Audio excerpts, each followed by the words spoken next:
Oke, assalamualaikum warahmatullahi wabarakatuh.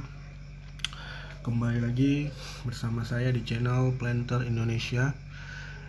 Pada video kali ini saya ingin membagi ataupun sharing mengenai prospek pertanian di lahan gambut, ya.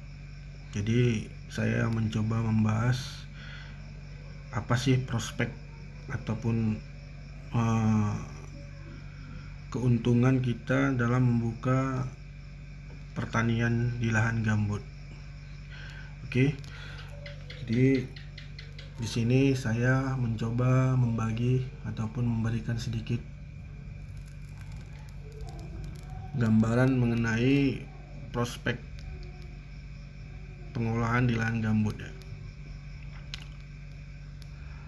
Oke, di slide tampak beberapa kutipan, ya.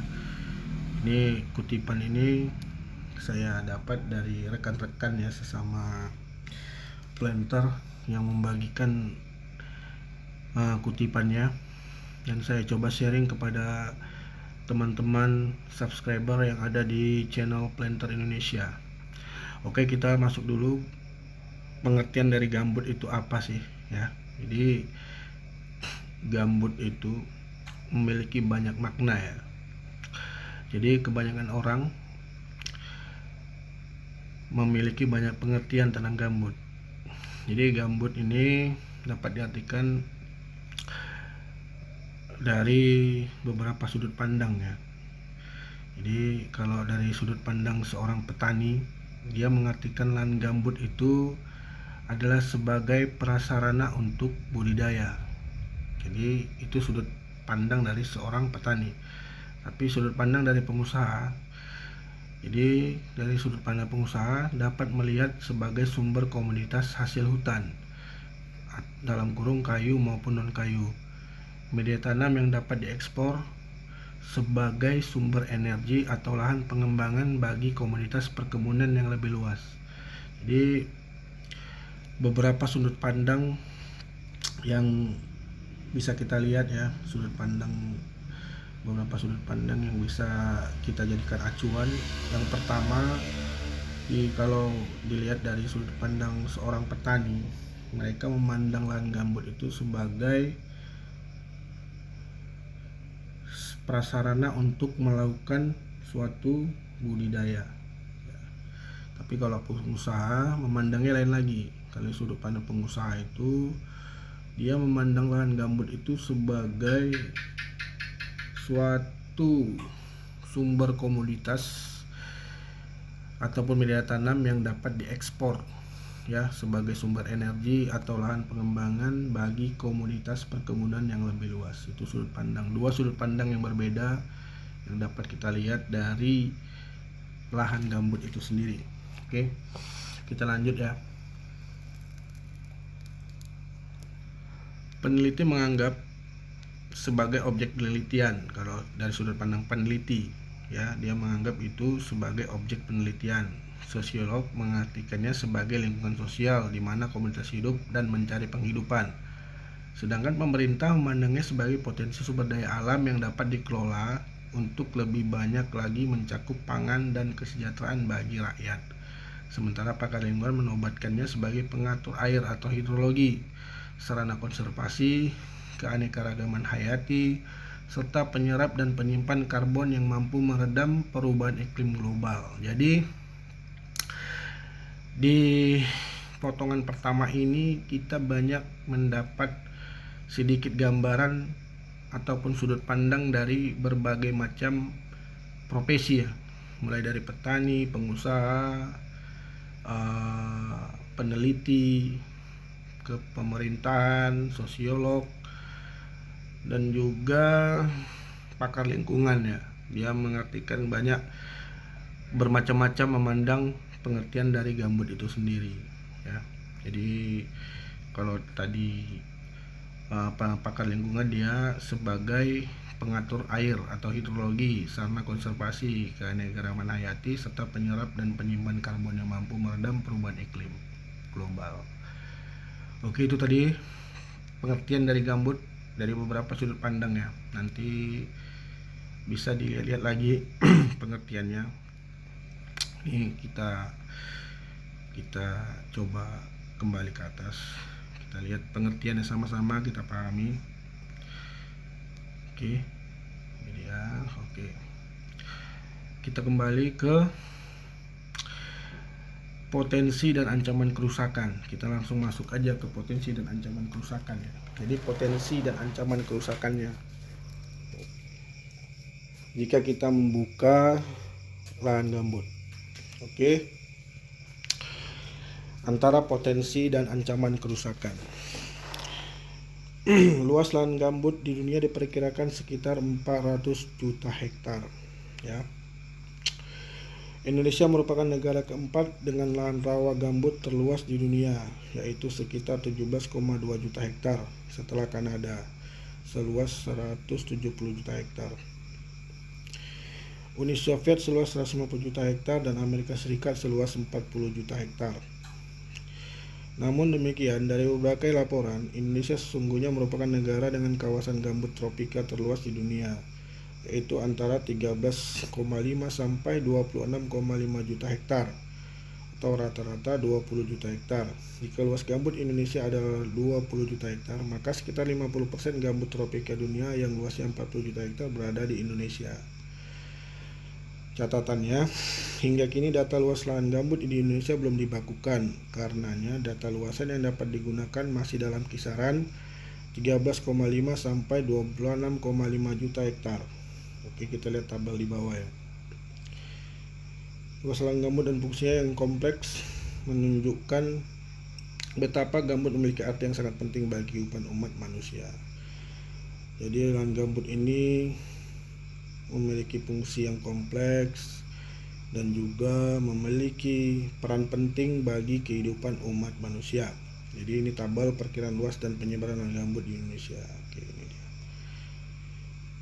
Ini Sumatera, Kalimantan, Papua lainnya. Di Sumatera ada 9,7 juta. Ini data yang diambil ya. Ini tabelnya bisa dilihat. Sumatera, Kalimantan, Papua lainnya. Oke, ada 3 lokasi ya, 3 lokasi di 3 pulau yang ada di Indonesia. Ada di Pulau Sumatera, di Pulau Kalimantan, dan di Kepulauan Papua. Di 3 pulau ini penyebaran lahan gambut. Di Sumatera tahun 1978 9,7 hektar, 9,7 juta hektar. Tahun 1981 8,9 hektar. Oke, ini bisa dilihat tabelnya. Oke, tidak termasuk gambut yang berasosiasi dengan lahan salin dan lahan lebak. Tetapi kesadaran semacam ini ternyata belum dimiliki oleh semua pihak, sehingga kawasan gambut cenderung mengalami peningkatan. Di samping perambahan hutan, kegiatan pertanian dan perkebunan termasuk hutan tanaman industri dan kelapa sawit. Oke, ini dia, kita lihat di kota. HTI dan kebun kelapa sawit mulai terbakar. Ya, jadi kelemahan lahan gambut ini dia kalau di musim panas itu mudah terbakar. Jadi sudah terbakar, area gambut kalau sudah terbakar dia sulit dikendalikan ya, karena apinya atau baranya itu dia berada di dalam. Jadi dia nampak kalau sudah mati di atas, tapi di dalam itu masih hidup, di bawah tanah itu masih hidup apinya. Jadi susah dibakar, susah untuk dikendalikan. Oke, Jambi Kompas tahun 2003, 1000 hektar hutan tanaman industri HTI Jalutung milik PT Daerah Hutan Lestari DHL sudah musnah terbakar. HTI milik patungan antara PT DHL dan PT Inhutani 5 Indonesia itu terletak di lahan gambut Kecamatan Kumpeh Hilir, Kabupaten Muara Jambi, Provinsi Jambi. Ini berita tentang kebakaran lahan gambut tahun 2003 ya. Diambil dari harian Kompas. Oke. cara bakar. Dalam hal ini, reklamasi dengan sistem drainase berlebih yang menyebabkan keringnya gambut dan kegiatan pembukaan lahan gambut dengan cara bakar menjadi faktor penyebab kerusakan lahan gambut yang cukup signifikan.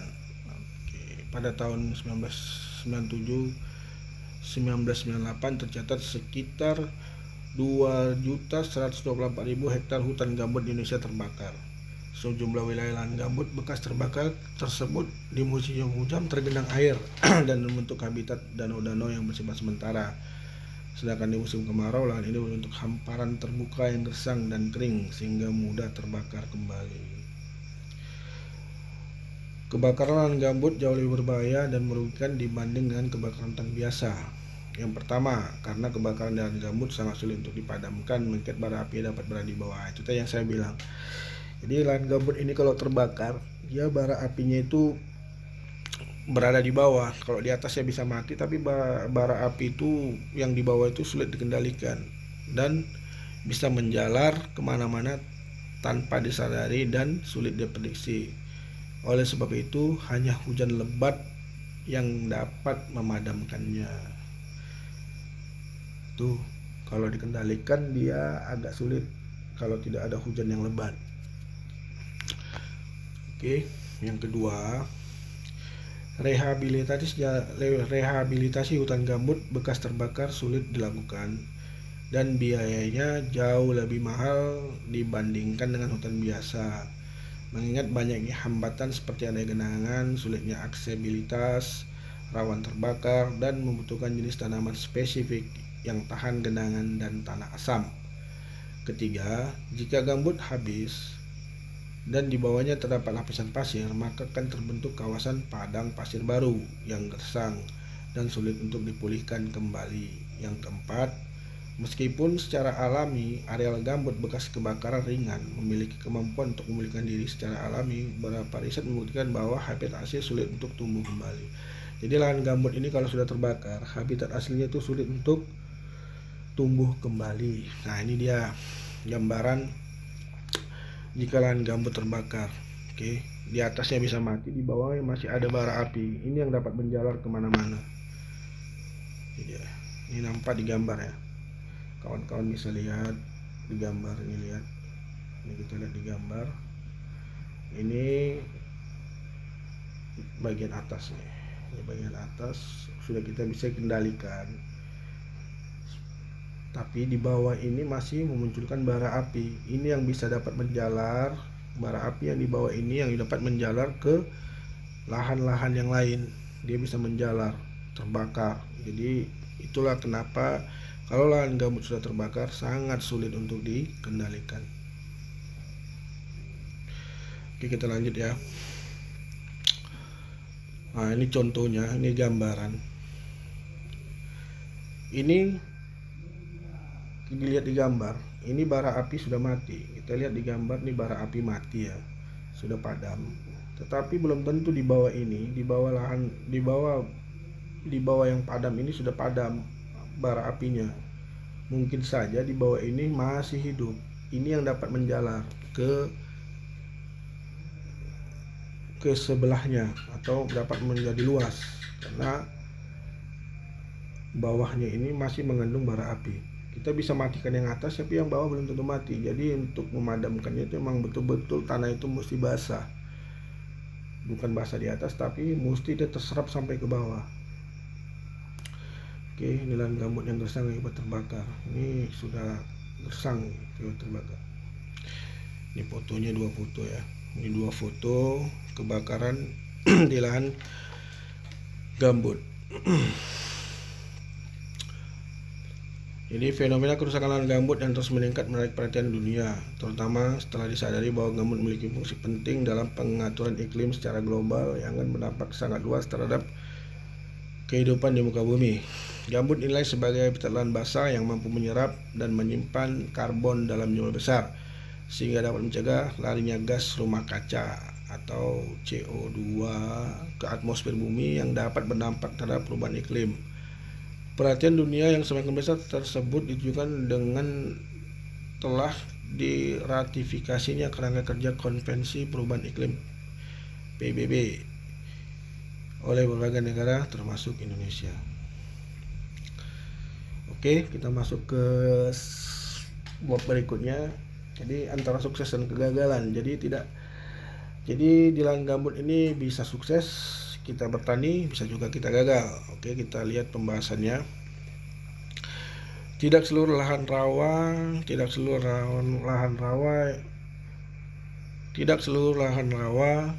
di Indonesia sesuai dan layak dimanfaatkan untuk pertanian karena adanya berbagai kendala seperti ketebalan gambut, kesuburan rendah, kemasaman tinggi, lapisan pirit, dan substratium subsoil atau di bawah gambut dapat berupa pasir kuarsa.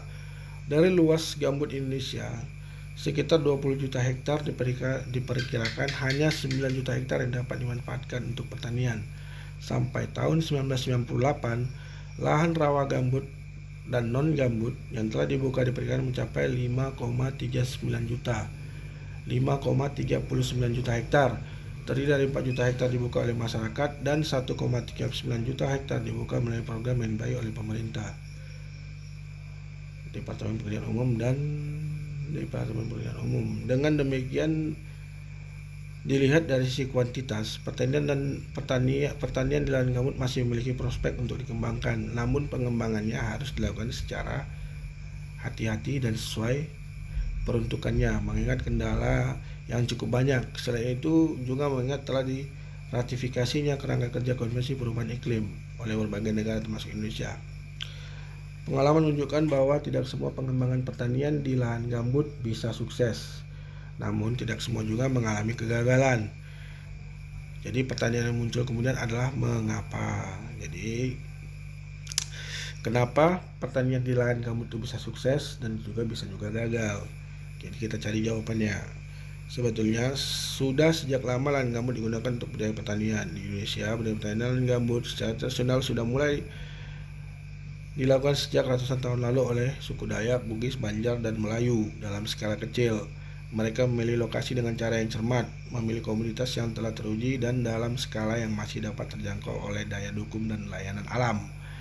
Perkembangan ekonomi diikuti oleh pertumbuhan jumlah penduduk yang pesat secara era Orde Baru, menuntut adanya pemenuhan kebutuhan di segala aspek kehidupan. Penambangan kayu merajalela, sistem perladangan dan penyiapan lahan perkebunan dengan cara bakar semakin meluas, dan eksploitasi hutan gambut menjadi tak terkendali. Oke, pemerintah dengan segala upaya berusaha untuk memacu pembangunan di segala bidang sambil memikirkan terpenuhnya kebutuhan pangan melalui program swasembada pangan. Pembangunan perkebunan, pertanian transmigrasi, dan hutan tanaman industri dimaksudkan tidak lain untuk memajukan perekonomian dan menyejahterakan kehidupan rakyat Indonesia. Untuk itu, lahan gambut dipandang sebagai salah satu alternatif sumber daya alam potensial yang dapat dikembangkan untuk pertanian. Jadi, pembukaan lahan gambut ini bertujuan untuk memakmurkan kesejahteraan rakyat Indonesia. Jadi, pemerintah mengizinkan untuk membuka lahan gambut itu untuk memajukan perekonomian dan mensejahterakan kehidupan rakyat Indonesia dengan cara membangun perkebunan, pertanian, mengadakan transmigrasi, dan membuat hutan tanaman industri atau HTI. Pengembangan lahan gambut yang sesuai peruntukannya umumnya berhasil. Jadi pengembangan lahan gambut yang sesuai dengan tata cara yang disampaikan pemerintah itu umumnya berhasil. Reklamasi lahan rawa gambut di kawasan Karang Agung, Sumatera Selatan merupakan contoh yang dapat memberikan gambaran secara lebih variatif. Tapi ketidakberhasilan juga ditujukan di berbagai lokasi. Pengembangan proyek lahan gambut atau PLG juta hektar di Kalimantan Tengah merupakan salah contoh ketidakberhasilan reklamasi lahan gambut yang paling spektakuler sepanjang sejarah Indonesia.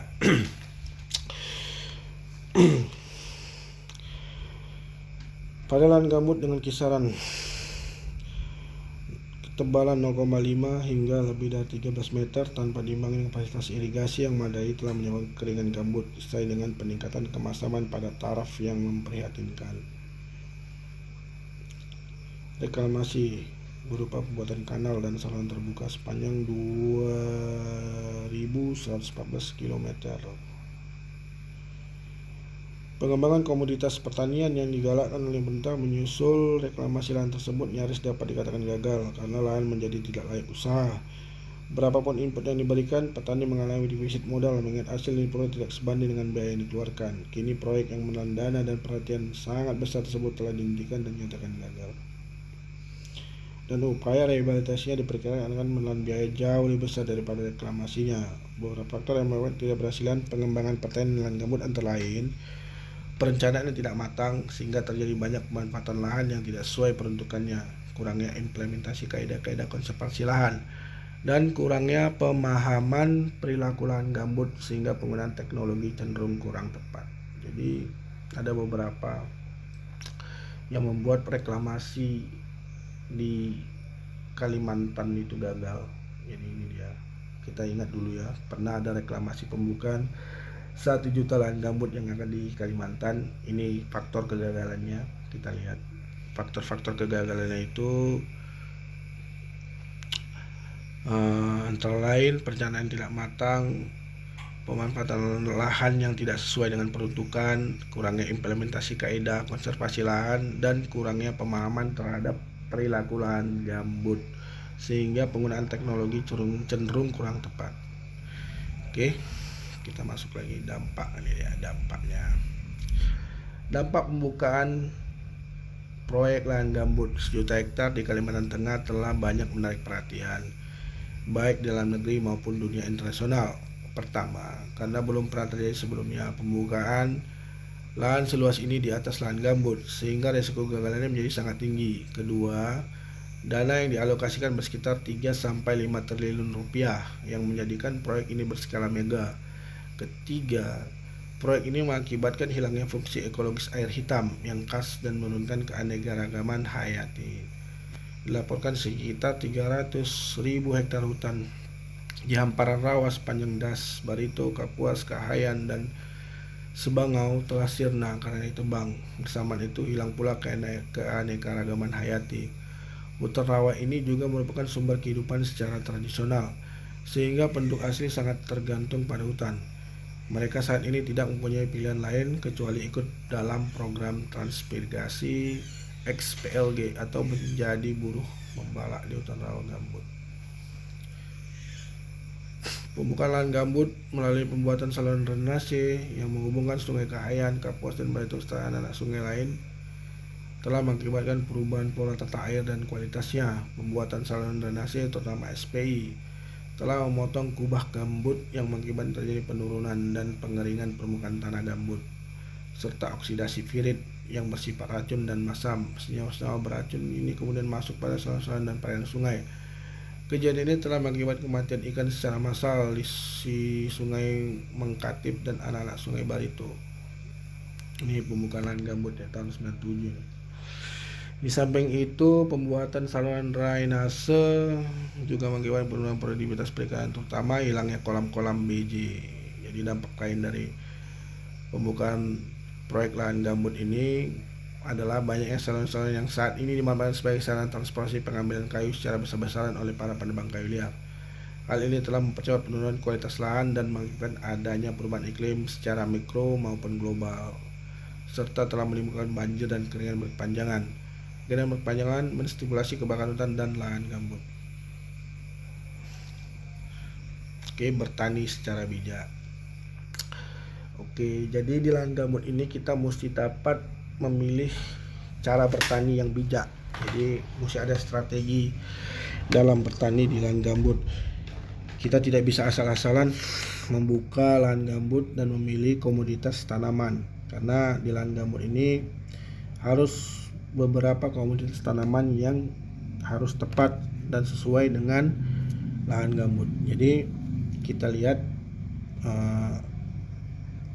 slide-nya. Bertani di lahan gambut memang harus dilakukan secara hati-hati karena menghadapi banyak kendala antara lain kematangan dan ketebalan gambut yang bervariasi, penurunan permukaan gambut, rendahnya daya tumbuh, rendahnya kesuburan tanah, adanya lapisan pirit dan pasir, pH tanah yang sangat masam, kondisi lahan gambut yang jenuh air pada musim hujan dan kekeringan saat kemarau, serta rawan kebakaran. Jadi kunci keberhasilan pertanian lahan gambut adalah bertani secara bijak dengan memperhatikan faktor-faktor pembatas yang dimilikinya.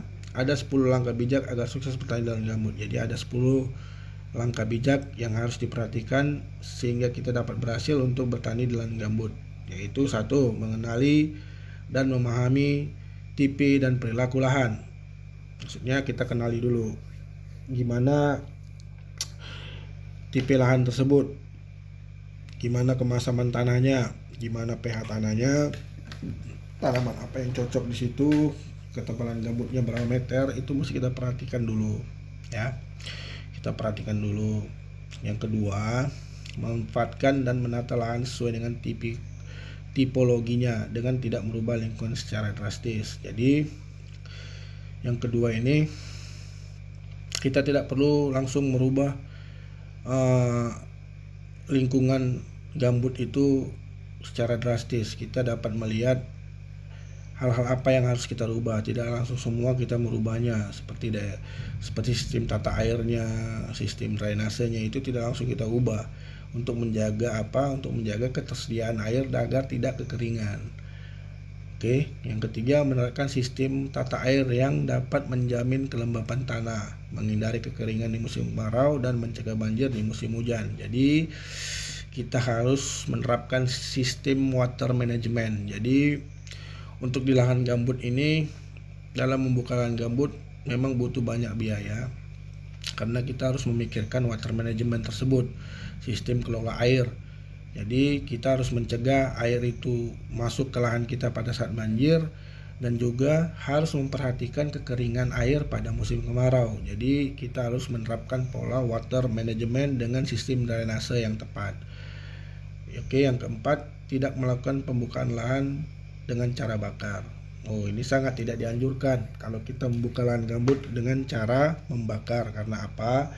Karena kalau kita membuka lahan gambut dengan cara membakar, maka api yang timbul nanti akan sulit kita kendalikan dan menyebabkan banyak lahan gambut yang akan terbakar. Jadi tidak boleh dan diharamkan untuk membuka lahan gambut dengan cara membakar. Yang kelima, bertani secara terpadu dengan mengkombinasikan tanaman musim dan tanaman tahunan, ternak dan ikan. Oke, itu mengkombinasikan. Jadi tanaman semusim kita tanam, tanaman tahunan kita tanam. Juga di situ kita nanti manfaatkan drainase yang ada di areal gambut itu dengan menanam ikan. Jadi keadaan lingkungan itu tetap asri. Oke, yang keenam, memilih jenis dan variasi tanaman yang sesuai dengan kondisi lahan dan permintaan pasar. Jadi kita harus dapat memilih jenis tanaman apa yang harus kita tanam di lahan gambut, yang bisa tahan di lahan gambut. Itu harus kita lihat tanaman apa yang pantas kita tanam. Tapi kalau untuk jenis komoditas kayak kelapa sawit bisa kita tanam di lahan gambut seperti kelapa sawit. Kalau tanaman tanaman semusimnya dia bisa nenas, itu bisa kita tanam di lahan gambut. Dan juga memperhatikan permintaan pasar, apa yang lebih banyak diminta di pasar pertanian itu, tanaman apa, jenis komoditas apa, itu harus kita perhatikan juga untuk mencapai keberhasilan dalam bertani di lahan gambut.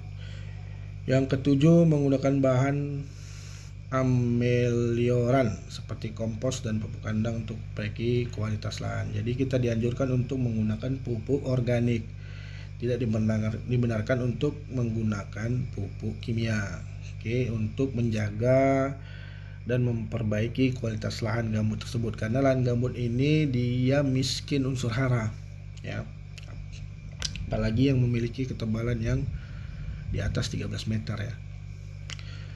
Yang kedelapan, mengolah tanah secara minimum dalam kondisi tanah yang berair atau lembat. Mengolah tanah secara minimum dalam kondisi tanah yang berair atau lembab. Yang kesembilan, menggunakan pupuk mikro bagi budidaya tanaman semusim. Yang ke-10, melakukan penanaman tanaman tahunan di lahan gambut tebal, didahului dengan pemadatan dan penanaman tanaman semusim untuk meningkatkan daya dukung tanah. Jadi sebelum kita menanam tanaman tahunan seperti sawit, kita diharuskan dulu untuk menanam tanaman semusim. Contohnya misalnya kita tanam bisa nanas. Nanas bisa kita tanam di lahan gambut. Itu untuk memadatkan unsur tanahnya dulu. Setelah nanas selesai kita panen, baru bisa kita tanam misalnya tanaman tahunan seperti sawit. Jadi itu tadi 10